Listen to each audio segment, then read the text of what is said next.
All right, everyone. So we're back. Let's continue. So yeah, so we can just imagine how tedious it is, or how tedious it has been for Charles to be doing everything manually. And so we know recognize the importance of having a software that is supposed to help us to kind of make our tasks easier, or administrative tasks easier. And so this is where we come in. This is why our job is very important as computer application specialists, or as Excel specialists, spreadsheet specialists, and as we go along, database specialists. This is why it's crucial to ensure that we have in place effective, seamless systems, time efficient systems that at the end of the day, and accurate ones as well. At the end of the day, we can go ahead and say, okay, what's in our backlog, what's in our log, what's going on in our spreadsheet, instead of having to sift and sort through papers from years and years ago for January, February, March, straight to December. So Excel or spreadsheets, a software really and truly makes life a bit easier, more efficient for us to handle. And so Charles is calling upon us for our help regarding the creation of a spreadsheet.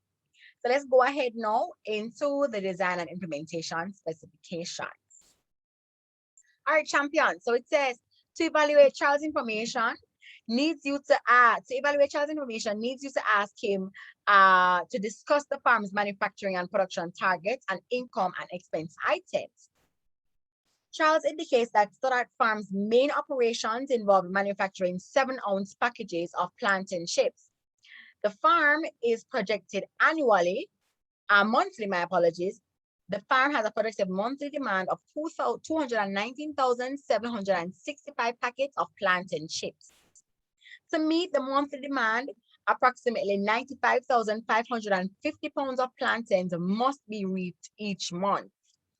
Therefore, Charles has established a monthly minimum target yield of 95,955 pounds of plantains. The chips production factor is 2.3. If, however, more than 95,550 pounds of plantain is reaped, Charles has to decide if the excess plantains should be sold to supermarkets as whole fruits or delivered to Agricultural Producers Group, APG, and APG manufactures plantain wedges, a delicacy for tourists on behalf of Stoddart Farm. For each packet of plantain wedge produced, Stoddart Farm pays APG 10% of the wedge selling price. The wedge's production factor is 1.3. Charles has discovered that where the surplus of plantains is less than 240 pounds, it is not profitable to sell the surplus to Agricultural Produce Group, but instead to supermarkets. All right, champions. So in order to understand what Charles is facing, what's going on in the business environment where it concerns Stoddart Farm, and how to maneuver or operations moving forward regarding our spreadsheet. We're going to continue. So now, what we need to look at is what they do. What do they do? So remember, initially we spoke about Charles going into the agri-processing industry, which required him to make plantain chips, right? From the plantains, which required that whatever he had farmed, whatever he had sowed, it's supposed, when reaped, it's supposed to be processed into something else, right? So we have here plantain chips that he has processed the plantains into.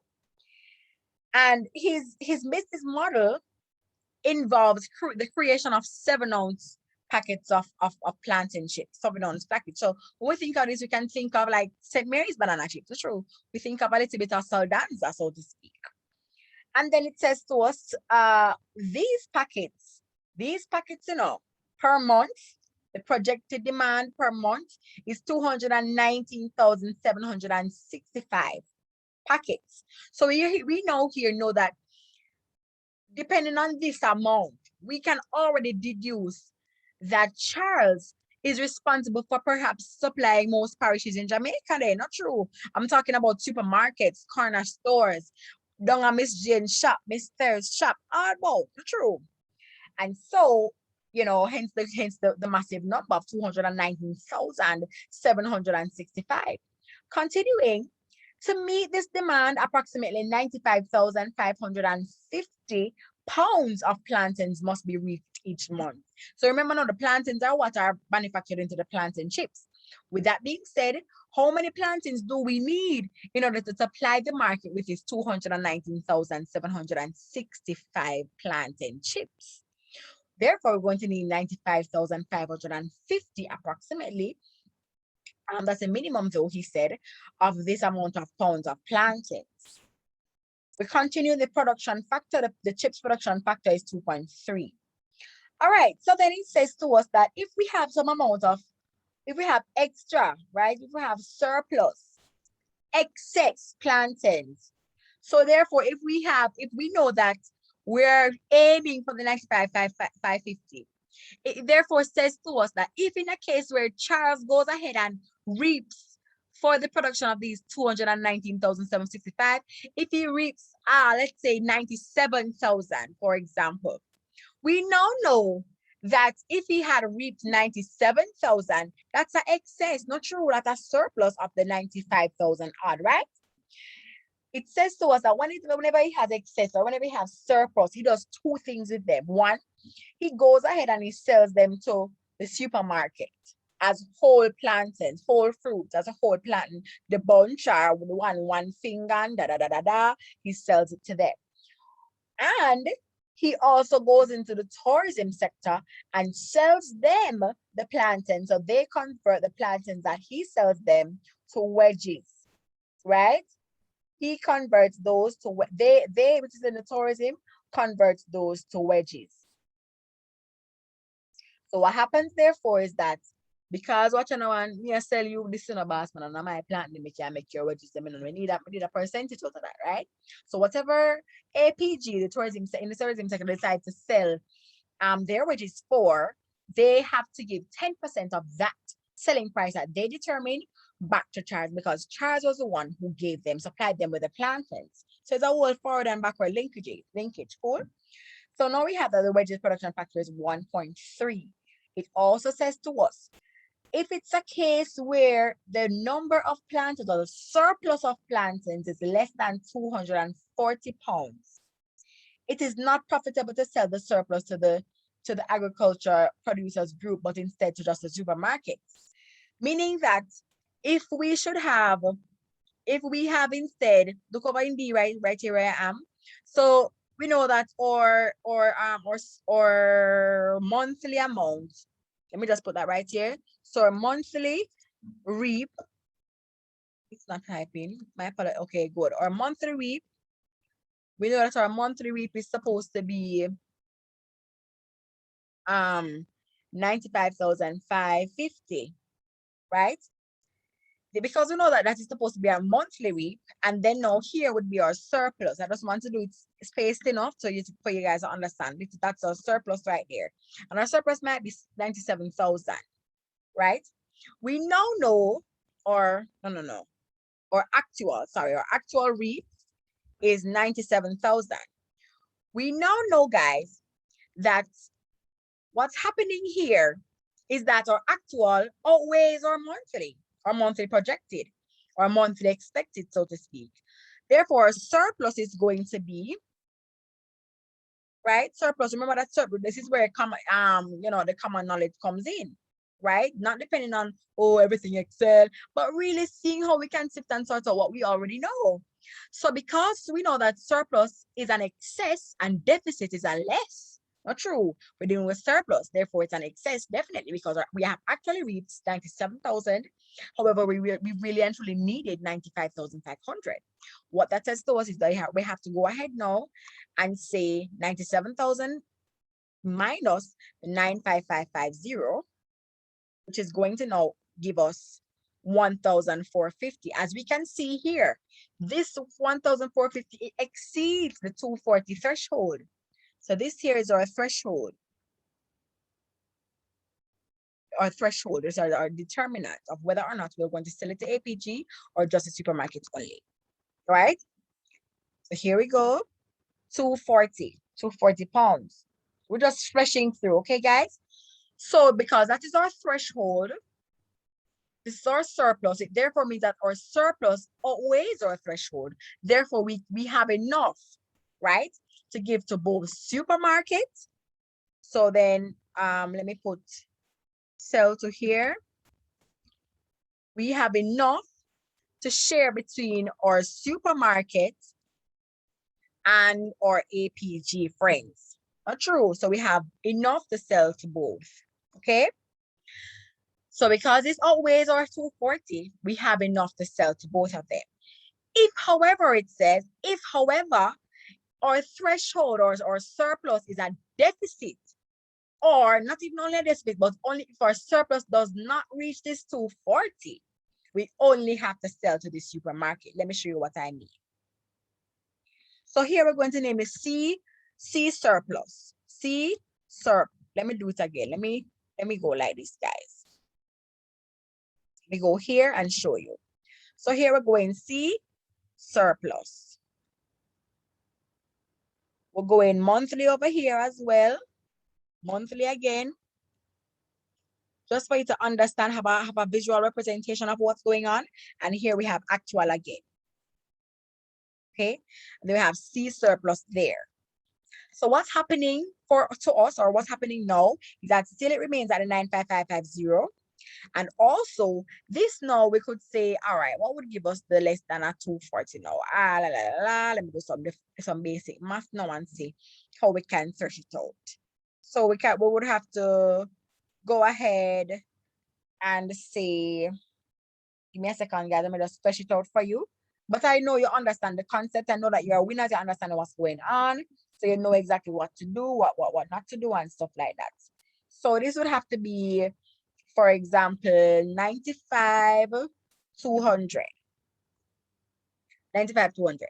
And then now condition C surplus means our conditional surplus, meaning that the condition that it has is if it's less than this 240 threshold. Okay.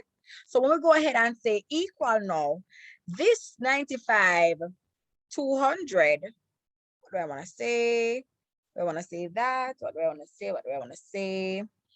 Our actual, no. This is not it. This is not a figure I want to put in, guys. That's not a figure I want to put in, champions. Hold on. That's not a figure I want. I want a figure that will give us the little bit less than 240.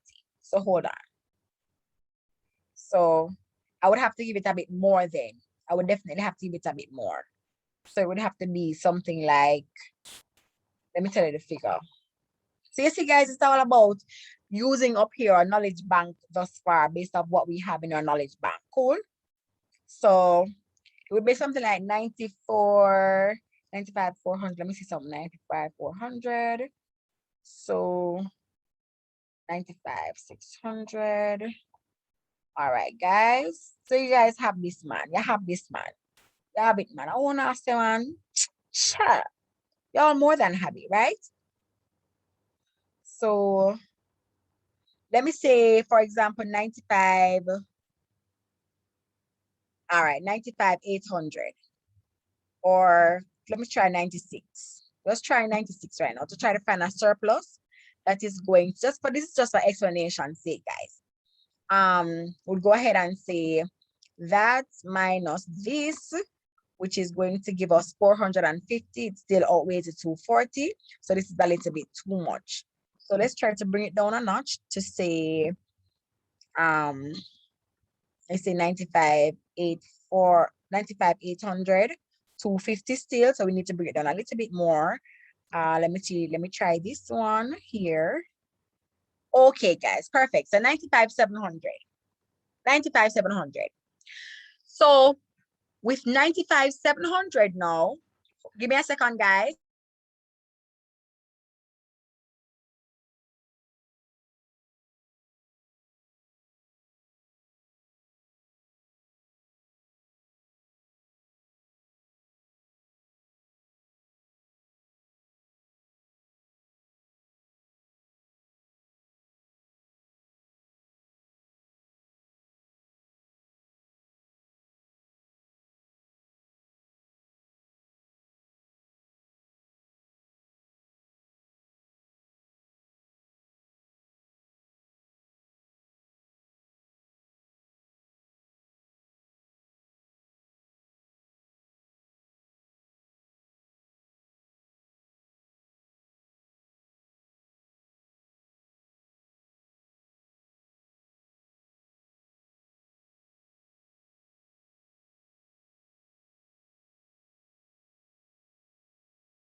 Okay, everyone. So I'm back now. So what we're trying to achieve or accomplish here, or we're trying to achieve and accomplish with our um calculations here, was really and truly trying to get a value less than those 240 to try to explain to you what they're expecting of us. Charles is saying to us that, listen, when it is that I don't have in surplus 240, when I have less than 240, it makes no sense I go ahead and sell to APG, because I'm still not capitalizing on the full worth of my planting, since I'm only just getting 10% of what they're selling me. But when it is that I have more than the 240, I can more than, spread my wings to both the supermarket and APG, because even though APG is giving me a 10% of what their selling price is, I'm still making a money, right? But when things are low, when I don't have a lot in the kitty, when I don't have a lot of plantings left, what it says to me then, I cannot afford to risk the money that I'm going to be getting, because people are still working. You know what I mean? Work still a keep, pay still need for run, and them look away. So I cannot, when I have just a little bit, I cannot just go ahead and flaunt it into APG. No. What I have to do is I have to be smart and capitalize and recognize that the only thing I can do at this point is sell it to the supermarket, which I will capitalize off my full amount of money. Whatever price I decided to sell my full planting to them for as whole fruits, I will still capitalize. Do we understand? I hope that we do. You guys can go ahead and DM me, so in case you don't understand something, no problem. You know I'm here for y'all. All right, now, champion. So we're moving on with our case. And let me just pull this thing up. Give me a second, please. All right, great. So we're moving on slowly but surely. So that's what's happening with us regarding, what he's saying with the 250. So we're continuing now. The second paragraph, it says to us, Charles provides the information relating to the expense categories and associated percentages shown in figure 1. Figure 1 also includes the selling prices for items sold by Stoddart Farm. Charles indicates that you should assume that each month all packets of chips, wedges, or whole fruits are completely sold. So for each month, assume that all the packets of chips, all the wedges, or all the whole fruits are completely sold, right? So Charles explains that variable expenses such as fertilizer, plant and suckers, insecticides, and utilities are calculated at a percentage of total sales, while administrative expenses such as wages and salaries are given as a percentage of only 1.7 million.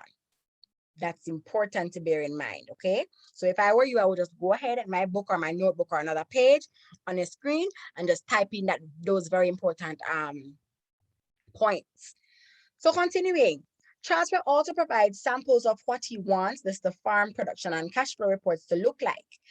The farm production of the cash report and the cash flow reports are shown in figures 2 and 3 respectively. Figure 2 and 3 shows a farm production and cash flow reports respectively for 6 months. Your farm production and cash flow reports should accommodate 12 months, okay?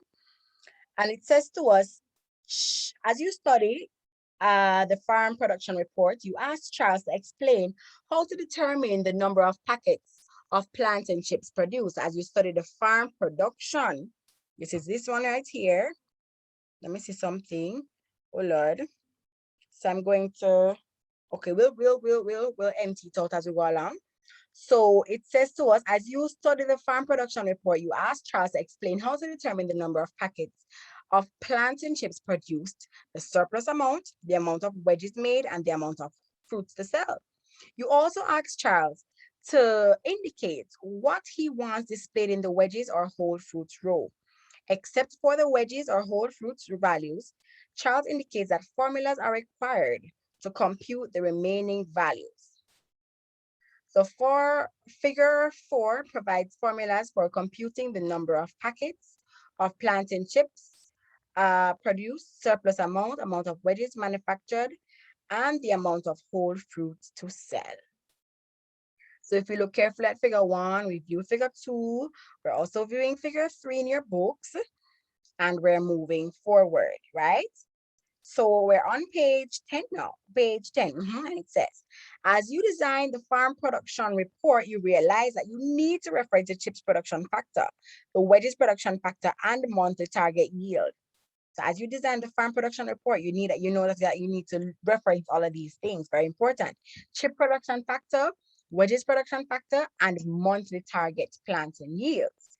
You decide to create an input worksheet and place the lookup values there. The maximum number of packets of plantains that Stoddart Farm processing plant is able to manufacture each month is 219,765. Okay.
All right, guys. So with that being said,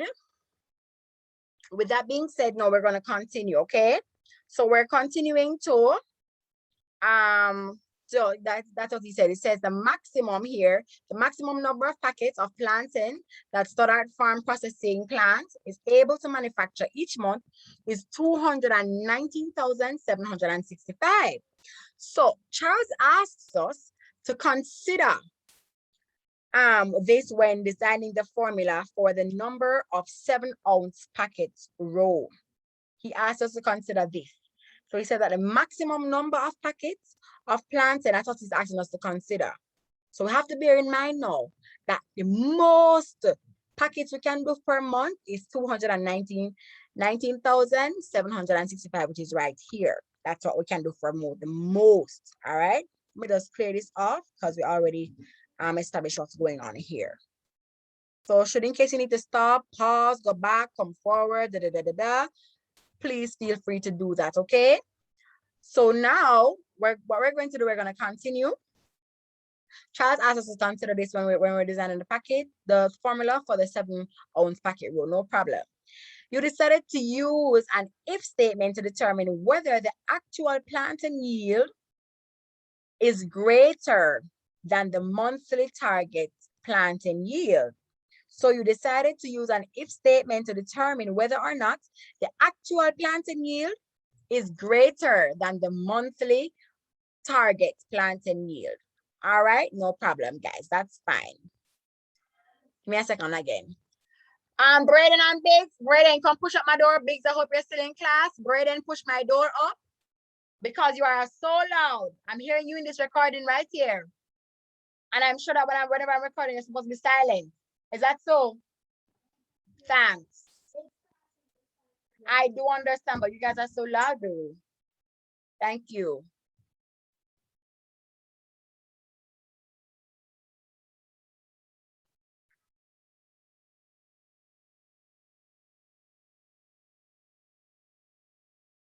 All right, champions. So, right, hold on a minute, please.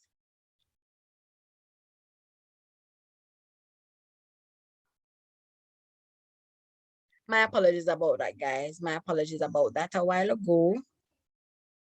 My apologies. I should have. My apologies.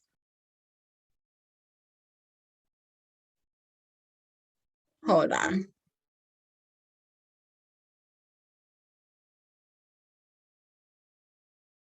Okay, everyone, we're back. Sorry about that. Indeed, If you heard me and my nephew, my apologies. I am so sorry. I have to be babysitting today again. Um, I apologize for that, guys. Oh Lord, have mercy. Yeah, and I apologize for the silence in the previous video as well, guys. So sorry. I just remembered that in order to pause the recording, I have to click pause the recording instead of pause the share. My apologies, guys. All right, so we're continuing, right? So we're saying that the if function, we're supposed to use the if statement to determine whether or not whether the actual planting yield is greater than the monthly target planting yield. In this one, I'm having a little inkling in my mind, because if we look at the formula for that one, it says chip production factor times the actual planting yield. So we would definitely need to have the if function in order to determine the actual planting yield as they go ahead and tell us. So we're continuing. As the surplus amount is the difference between the actual planting yield and the monthly target yield, as the surplus amount, the difference, it is likely that negative values may be displayed, right? So we must have a deficit, right, which is a loss. Don't forget that now. So Charles advises that some months the actual planting yield is less than the monthly target yield. Some of the months, that's what happens, you know. He does not wish to see negative numbers, so you decided to use the if function to build this logic into the formula. So he does not wish to see the negative numbers. Therefore, you decide to use the if function to build this logic into the formula. All right. Charles wants you to indicate whether he should deliver the surplus plantains to APG to manufacture wedges or sell the surplus plantains to supermarkets. So he wants you to indicate whether or not he should deliver them to APG or to the supermarket, right? So we should recall that Charles does not find it profitable to sell the surplus plantains to APG if it's below the 240 pounds. He wants the phrase wedges to be displayed if the surplus is 240 pounds or above, and whole fruits if otherwise. To determine what to do with the surplus plantains requires the use of the if function. As you examine the sample farm production report, you realize that you also need an if function to determine the amount of whole fruit. If the surplus plantains are to be sent to APG to manufacture wedges, then 0 is displayed. Otherwise, display the surplus amount. As figure 3 shows, Charles wants the monthly incomes and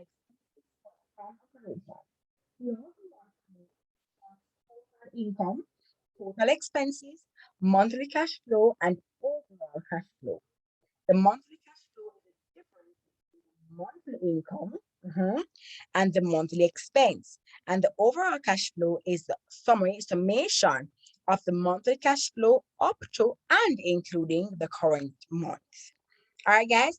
So you account geniuses, but also no I want already. I mean, based off that last paragraph there.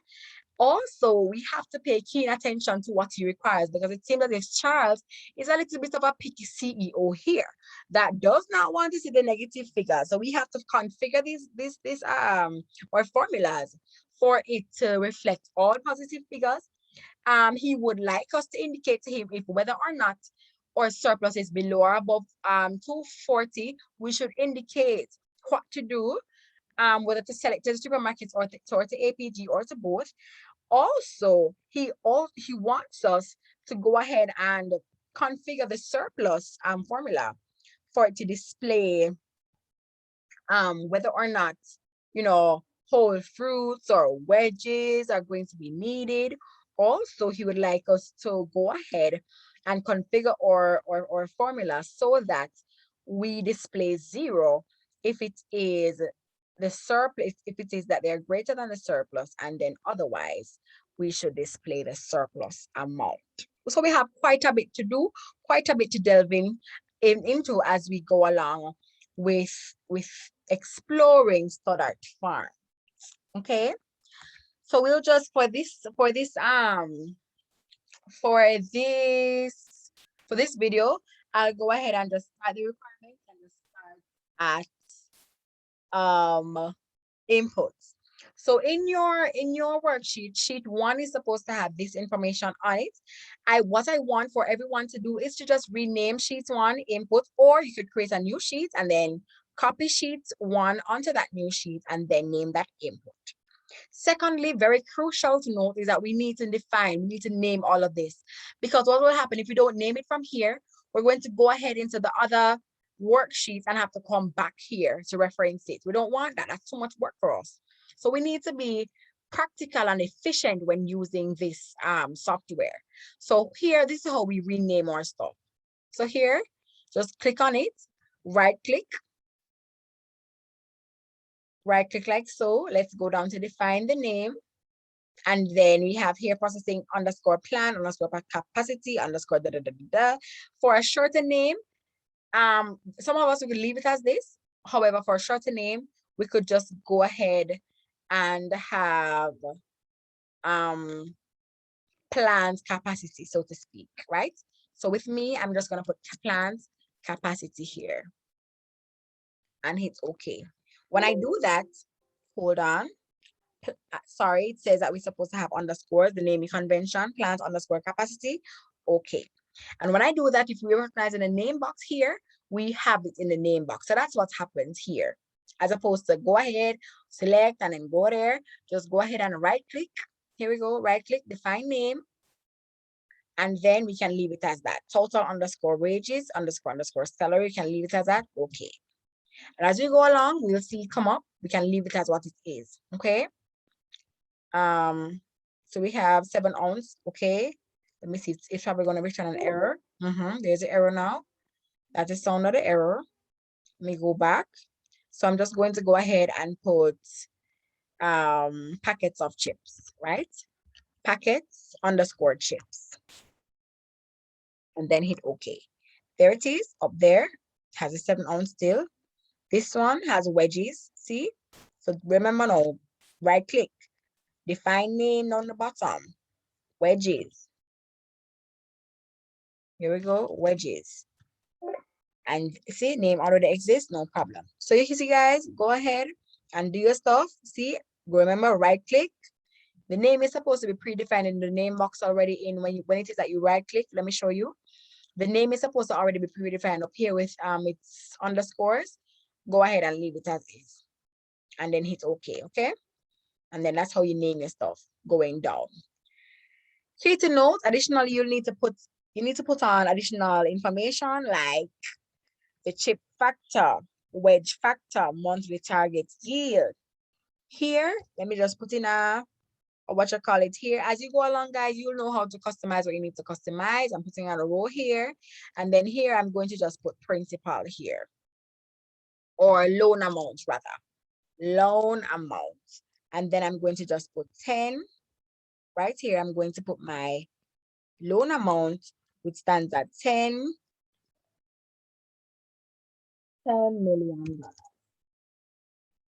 I'm going to go to home, $10 million, which is going right here. And I'm going here, going to hit currency. Okay, $10 million. And then as we can see, we go straight down and we see what's happening. So we have our monthly target yield here. Name it as well. Don't forget to name it. I haven't named my loan amount. So I'm going here, define my name, loan underscore amount, and I'm going to hit OK. There it is appeared in the name box. All right. So guys, this is just, 1 and 2 kind of things that we can really do. 1 and 2 things we can do to really make our lives a little bit more efficient. Make Charles's processes more efficient so that he's able to capitalize upon the full and effective running of Stoddart Farms. Okay, champions, so I'm going to just wrap it here and then I'll see you all in the next video. Please remember to like and to subscribe. That's the most important one, to subscribe in order to have others, chime in and really be ahead of the game as well. You know what I mean? Throughout the semester, we'll be working together to allow everybody an opportunity to succeed as much as possible. Okay, champions, this is it right here from me to you. Enough love, guys, and blessings. See you in the next video.